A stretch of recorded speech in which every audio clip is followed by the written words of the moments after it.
ma Google ayaa gobol ka tirsan waddanka Masar ka saartay maabkeeda. Maxay tahay arrintan shacabka Masaarida ka xanaajisay?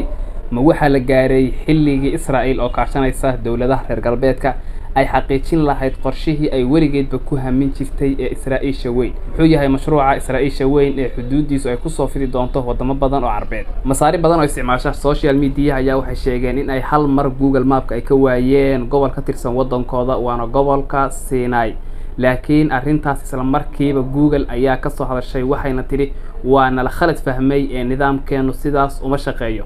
nidaamkeena ku shaqeeyaa bay tiri in aanan gobolada magacooda aan sheegin laakiin magaalo madaxda gobolkaas aan sheegno. arrintan kala shakiga ah ee soo kala dhex gashay shirkadda Google iyo shacabka Masaarida ayaa waxay salka ku haysaa dagaalka kharaar ee maalmahan u dhaxeeya Falastiin iyo Israa'iil. shacabka Masar ayaa aad uga shakisan shirkadda Google oo ka tirsan shirkadaha waaweyn ee xarumaha ku leh Israa'iil tan iyo 2005 markii ay ka soo baxday Mareykanka Gaza waxay ka shaqeynaysay qaabkii ay Falastiinida ugu rari lahayd gobolka Sinai ee waddanka Masar. yacni qorshaheedu wuxuu ahaa in qof Falastiini uusan ku noolaan magaalada Gaza deedna ay magaalada Gaza gebigeedaba ay burburiso. waxba moodaa qorshuhu waa sida uu hadda ku socdo oo Israa'iiliyiintu maalmahan Gaza waxay ka wadaan duqeymo aan horay loo arag. qorshahaas qorshe Israa'iil u qarsoon ma ahan oo saraakiil sarsare oo ka tirsan ciidankeeda ayaa markii uu dagaalkan hadda socda bilaabmay waxay u sheegayeen Falastiinida in ay galaan gobolka Sinai oo ay halkaas u guuraan.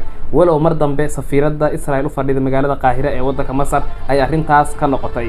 dhanka kale madaxweynaha waddanka Masar Cabdi Fataax Siisi ayaa si adag arrintan uga hadlay isagoo sheegay inuusan marna yeeleen in Falastiinida loo soo barakiciyo gobolka Sinai ee waddankiisa ka tirsan isagoo sheegay in Falastiinidaas meesha imaanaysa ay Xamaas la socoto oo lacalla haddii mar kale Xamaas iyo Israa'iil ay isdagaalaan Israa'iil ay noqonayso in ay duqeyso Xamaas oo ku dhex jirta gudaha iyo xuduudda waddanka Masar. arrintaasna uusan marnaba yeelayn. yacni meeshan siyaasado waaweyn iyo shirqoollo waaweyn ayaa ka socda. marka muxuu yahay qorshahan lagu magacaabo Israa'iisha weyn? qorshahan khatarta badan waa qorshe uu 100 sano ka hor dejiyay asaasihii Israa'iil Xirtasan waana in la dhiso dawlad Yuhuudu leedahay oo wada qabsata inta u dhaxaysa webiyada Niil iyo Furaat. dhulkan hadda waxaa ku yaala wadamo badan oo Carbeed. marka qorshuhu waa in Israa'iil qabsato laga bilaabo gobolka Sinai ee waddanka Masar, qaybo ka mid ah waddanka Jordan, waddanka Ciraaq, qaybo ka mid ah wadamada Lubnaan iyo Suuriya, qaybo ka mid ah waddanka Sacuudiga, Imaaraadka iyo Kuwait ilaa laga gaarayo xuduudda koonfureed ee Turkiga. dhulka sida u ballaaran Israa'iil waxay ku magacowdaa Ardul Miicaad ama Promised Land. waxay sheegaan Yuhuuddu in kitaabka Tawraad lagu sheegay in dhulkan ay khasab tahay in Yuhuuddu ay gacanta ku dhigaan dawlad ay iyagu leeyihiin ay ka dhistaan.